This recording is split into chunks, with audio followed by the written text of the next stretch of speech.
Every empire that has ever existed followed the exact same death spiral. Every single one.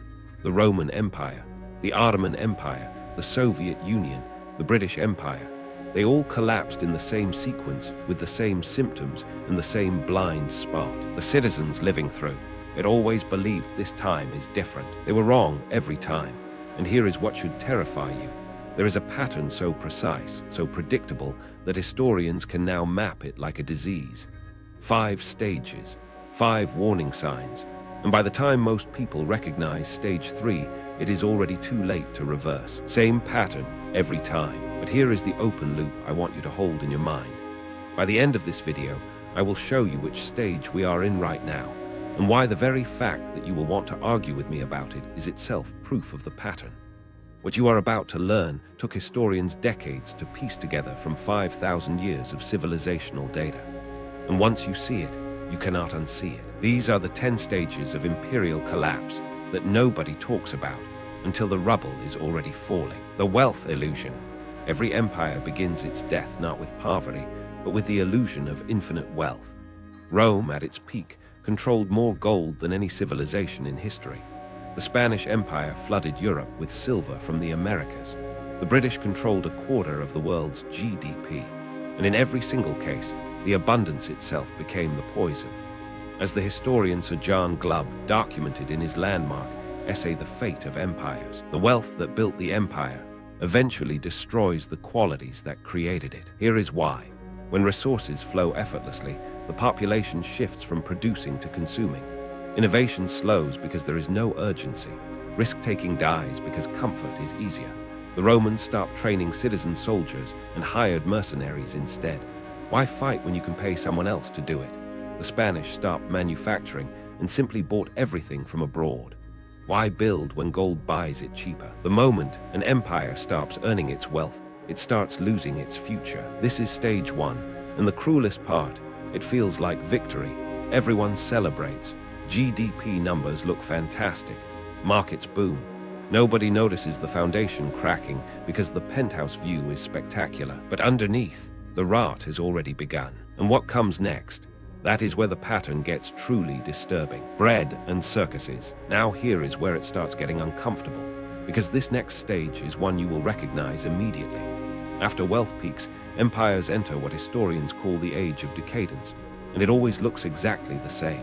Entertainment replaces achievement. Spectacle replaces substance. Rome built the Colosseum not at its founding, but at its peak, right before the decline accelerated. Gladiatorial games ran for over 100 days per year. Free bread was distributed to nearly a third of the population. Bread and circuses. The poet Juvenal identified this 2,000 years ago. The citizens who once voted, debated, and built roads now cared about only 2 things: food and entertainment. The Ottoman Empire followed the same trajectory. Sultans who once led armies into battle began spending decades inside palace walls, surrounded by luxury and intrigue. The British Empire saw its aristocracy shift from explorers and builders to socialites and gamblers. A great civilization is not conquered from without until it has destroyed itself from within. If that pattern is hitting close to home right now, hit like and subscribe, because the next stages are even more disturbing. Trust me, you are not ready for stage 3, because stage 3 is where the collapse becomes irreversible and almost nobody sees it happening. Currency collapse. But this next one, this is the one that keeps economists awake at 3 in the morning. Every collapsing empire debases its currency. Every single one. No exceptions in 5,000 years of recorded history. Rome started with silver denarii that were 95% pure silver. By the time the empire fell, those same coins contained less than 5% silver. The rest was bronze and copper. They literally diluted their money. Diluted. The Chinese Song dynasty printed so much paper money that inflation spiraled out of control, destroying merchant confidence across the Silk Road. The Weimar Republic printed marks until people wallpapered their homes with currency because the paper was worth more than the money printed on it. But here is the part that sends chills down your spine. The pattern is always the same 3-step sequence. First, the government spends more than it earns on military campaigns and public programs. Second, it borrows to cover the gap. Third, When borrowing reaches its limit, it devalues the currency itself. Every empire prints its way to oblivion, following the exact same playbook. The citizens never panic at first. They adapt, they adjust, they rationalize. And that normalization is precisely what makes Stage 4 so devastating. Elite detachment. Stop and think about this for a second. Because this stage is where empires cross the point of no return, and it is the one most people refuse to see. In every collapsing empire, the ruling class physically and psychologically separates from the population it governs. The late Roman senators owned estates the size of small countries, while citizens starved in crumbling cities. They built private militias, retreated to fortified villas, and stopped participating in public life entirely. Elites detach from reality. The French aristocracy before 1789 lived in Versailles, a fantasy world of parties and etiquette, while Paris boiled with hunger and rage. Marie Antoinette probably never said, "Let them eat cake," but the fact that people believed she could have said it tells you everything about the gap. The Romanov dynasty in Russia held extravagant balls while peasants froze to death in fields. When the people fear the government, there is tyranny. When the government fears the people, there is liberty. The detachment is never malicious at first. It is structural. The elite simply stop encountering the consequences of their decisions. They live in a completely different reality than the people they rule. And when that gap reaches critical mass, it triggers the most dangerous stage of all. The one that turns decline into freefall, institutional decay. Here is where the story takes a dark turn. Because once institutions start failing, the collapse accelerates exponentially, and it always follows the same sequence. First, institutions become performative rather than functional.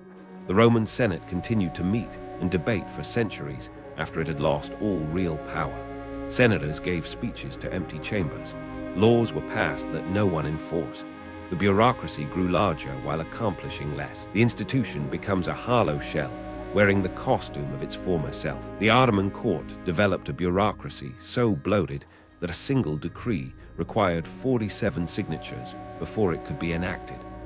By the time a decision was made, the crisis it addressed had already evolved into something else entirely. 1. Rules multiply, while enforcement vanishes. 2. Process replaces outcome as the goal. 3. Loyalty replaces competence as the hiring criteria. 4. The institution serves itself instead of its purpose. The historian Arnold Toynbee spent 30 years studying 23 civilizations and found this exact pattern in every single one. Civilizations die from suicide, not by murder. The institutions do not get destroyed by enemies.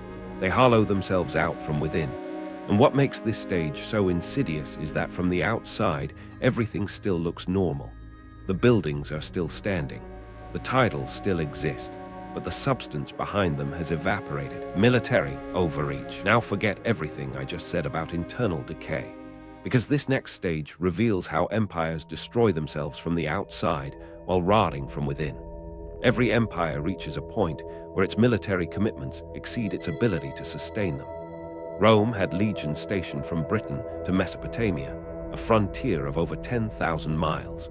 Maintaining those borders consumed 60 to 70% of the imperial budget. Overextended and bleeding, the Spanish Empire fought simultaneous wars in the Netherlands, the Americas, the Mediterranean, and the Pacific.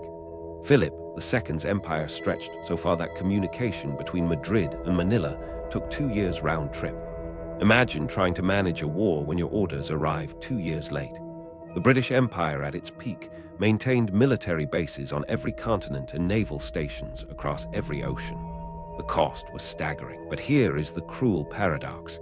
The empire cannot withdraw from its commitments because withdrawal signals weakness, which invites attack. But maintaining the commitments drains the resources needed to address internal problems. The empire becomes trapped between the cost of staying and the danger of leaving. It is a death spiral with no exit. And the next stage explains exactly why nobody inside the empire can see the trap closing around them. The denial phase. If you thought the previous stages were disturbing, you are not ready for this one, because this is the stage that makes collapse inevitable.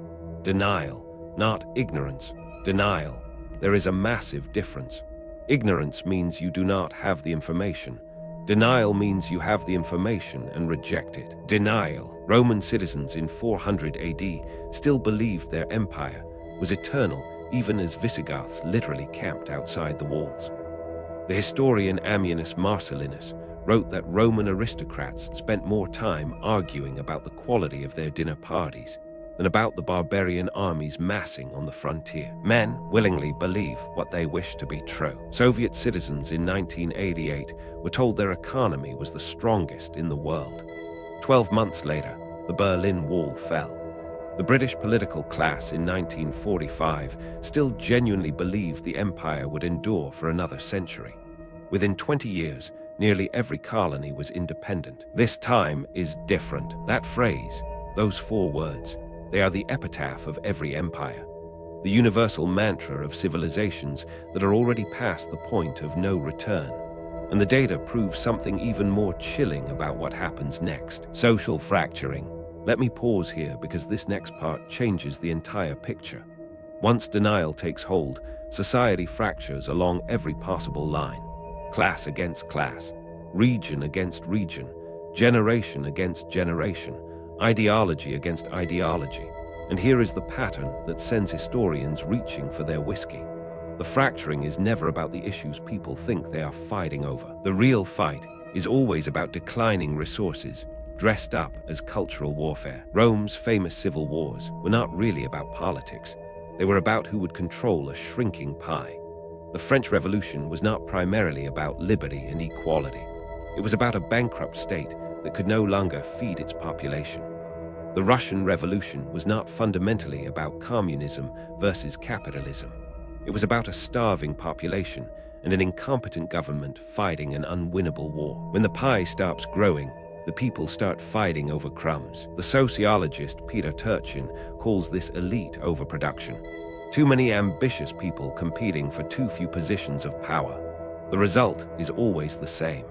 Internal competition becomes more intense than external threats. The society turns its energy inward, consuming itself. And this leads directly to the most terrifying stage of all, the one where the collapse becomes visible even to the people in denial. The collapse moment. This is the one that kept me up at night researching this video. Because the actual moment of collapse is never what anyone expects. It is not a dramatic invasion or a single catastrophic event. It is a moment when something that always worked simply stops working. And everyone stands around confused because the system was supposed to hold. Empires do not fall with a bang. They fall with a whimper that nobody recognizes as the end. In 476 AD, when Odoacer deposed the last Western Roman emperor, the event was so quiet that many Romans did not even realize it had happened. Life continued. Markets opened. People went to work. The historian Edward Gibbon noted that the fall of Rome was so gradual that the inhabitants barely noticed the transition from civilization to what we now call the Dark Ages. The Soviet Union dissolved in a conference room. No invasion, no revolution. Just 3 men signing a piece of paper in December 1991, and suddenly, a superpower that had existed for 70 years simply ceased to exist. Slow, then sudden. Ernest Hemingway was asked how he went bankrupt. His answer, gradually, then suddenly. That is exactly how empires collapse. Gradually, then suddenly. Comment which stage you think we are currently in. I bet the answers will be wildly different, and that disagreement itself proves the pattern.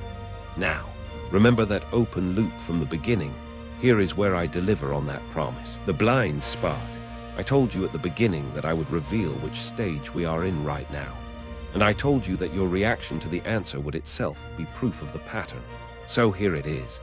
According to Sir John Glubb's timeline, the average empire lasts 250 years. The United States declared independence in 1776. Do the math, but here is what matters more than any timeline. If you felt a flash of defensiveness just now, if your mind immediately started generating reasons why this comparison is unfair or inaccurate, that response is not logical analysis. That is the denial reflex. The exact same reflex that Romans felt, that Soviets felt, that British imperialists felt. The blind spot is not that you cannot see the decline, it is that you refuse to. Every single citizen of every falling empire believed they were the exception. They believed their institutions were stronger, their people more resilient, their values more enduring. They were not stupid, they were human.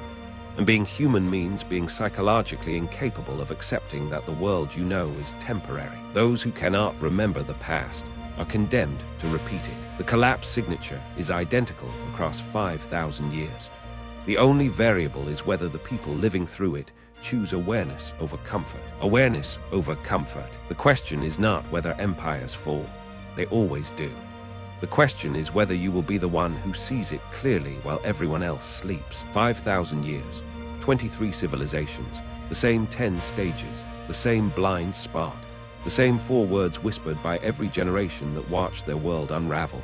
This time is different, but it never is. The wealth illusion, the entertainment addiction, the currency debasement, the elite detachment, the institutional rot, the military overreach, the denial, the fracturing, the quiet collapse, and finally, the blind spot that keeps it all invisible until the rubble is at your feet. History does not repeat itself, but it rhymes so perfectly that the echo sounds like prophecy. The purpose of this video is not to make you afraid, it is to make you aware. Because awareness is the one thing that separates those who adapt from those who are buried by change. If you made it this far, comment pattern recognized to prove you are among the few who actually pay attention to the cycles. Pattern recognized. The truth is stranger than anything you could make up. If your brain is as blown as mine right now, hit subscribe. Because next time, it gets even crazier.